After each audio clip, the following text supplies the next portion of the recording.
You know what my ultimate dream car is for a race car? Is this number 8 Bud Winston Cup car.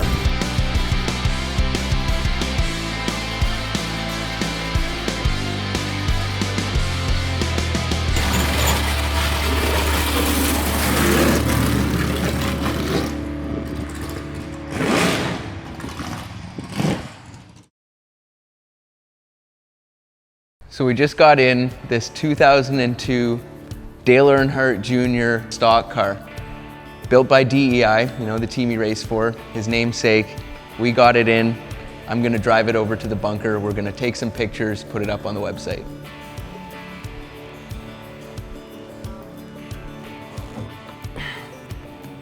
Should be able to fit in here, no problem. He's a lot taller than me.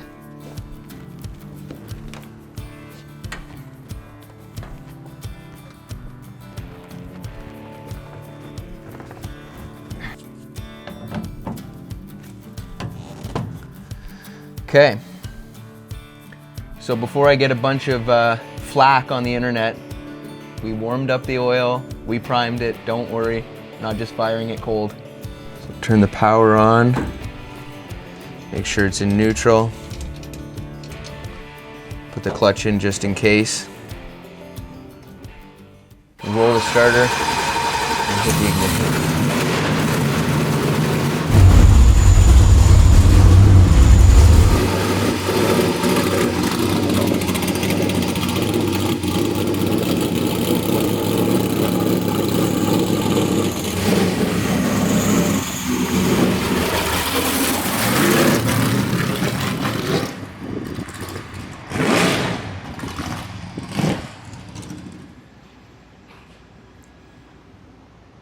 So we just got this car in, and I thought I wanted to show you guys the car because, you know, it's sat in the showroom for a couple days now, and every time we bring someone through, they're just drawn to this car.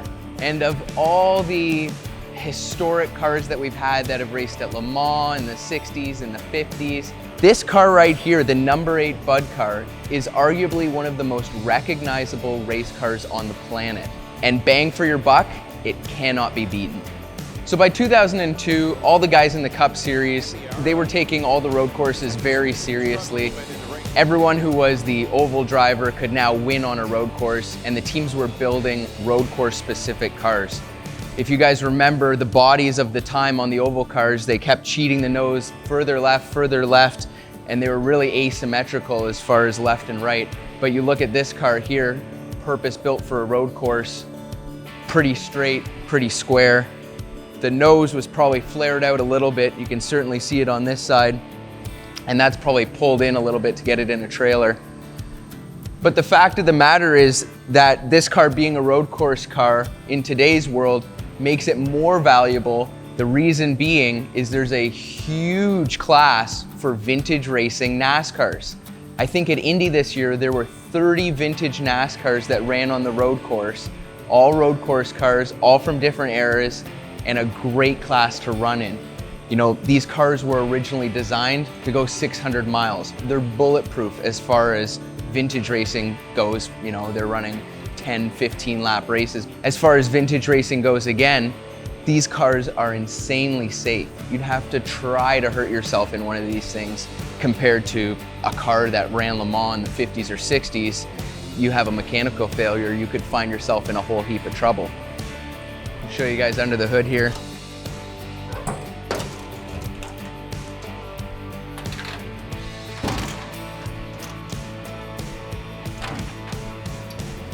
You know, so almost exactly as the car ran, big BP2 engine in it. And again, these cars, these engines were built to live all day long. 760 horsepower. These things are a whole ton of fun to drive. The big truck arms, they drive off the corners like John Force. The cars stop, they turn. They are real road course cars. You don't have to worry about babying the car to make sure it lives for the whole race. These things are bulletproof. The only thing you have to think about is making sure you don't wheel hop under braking. And wheel hop, yeah, wheel hop. That's what we were talking about.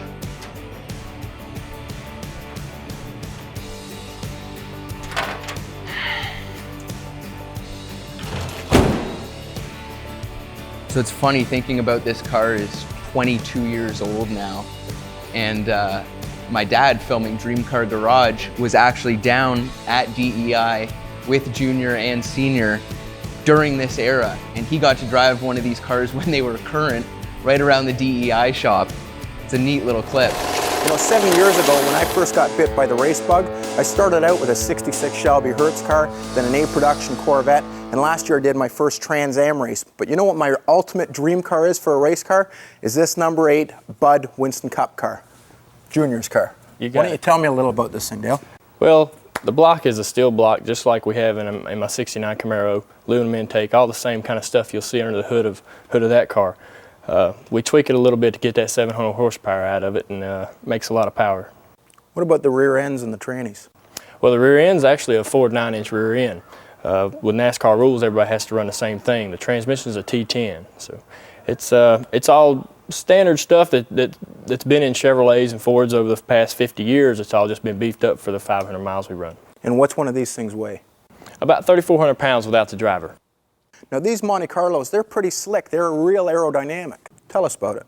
We spent a lot of time in the wind tunnel trying to tweak each corner of the car to get the air to go around the car the fastest.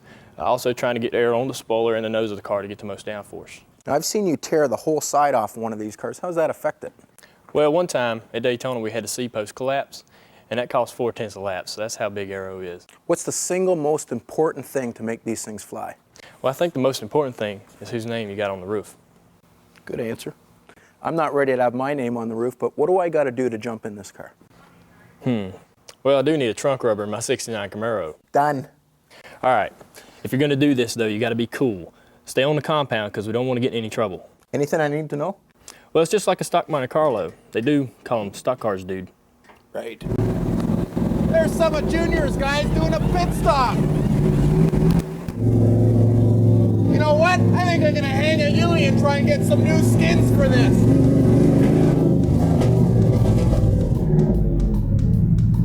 Junior says you can put a fresh set of Goodyears on this. I think we're gonna put you in a truck with Tom. We're trying to practice here. You need to keep moving.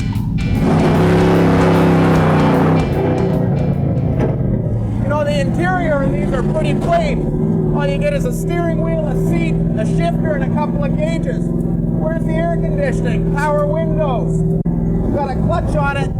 You don't pop it and spin the wheels, you're just gonna stall the thing. And look at this. You drive up to a stop sign. There's not even a turn signal on this thing. I think I'm gonna get in trouble on the road with this thing.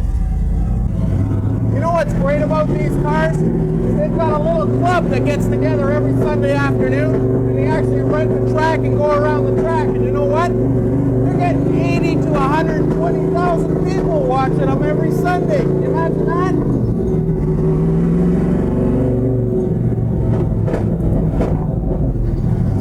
I think these cars are really going to go up in value. With that sort of enthusiasm for them when they're brand new, what are they going to be like when they're 20 years old? Well, I'm going to take this thing out on the open road and see what she really does.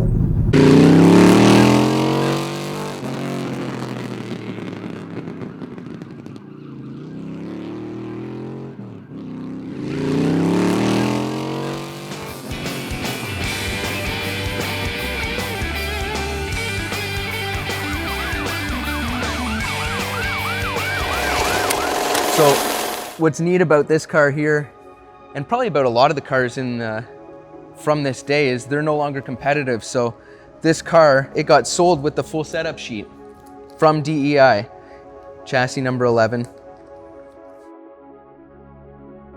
3,429 pounds. You know, these cars aren't light. 51.5 cross weight, 2 3/4 and 2 1/4 camber.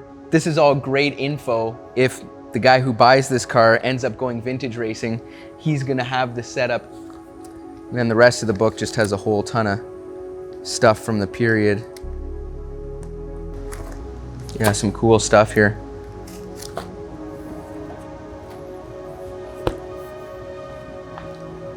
So as far as collector cars go, this thing really checks almost every box. You know, is it iconic? Absolutely.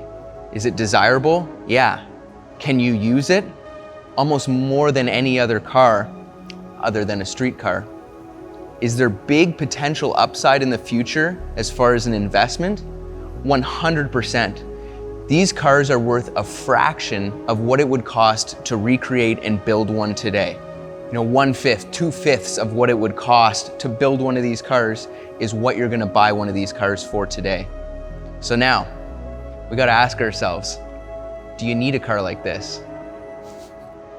That's one of the easiest ones I've ever done. No one needs the 2002 Dale Jr.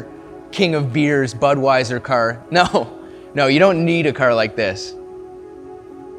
But do you want a car like this? Oh yeah, anyone who's ever watched any race in their entire life wants a car just like this one.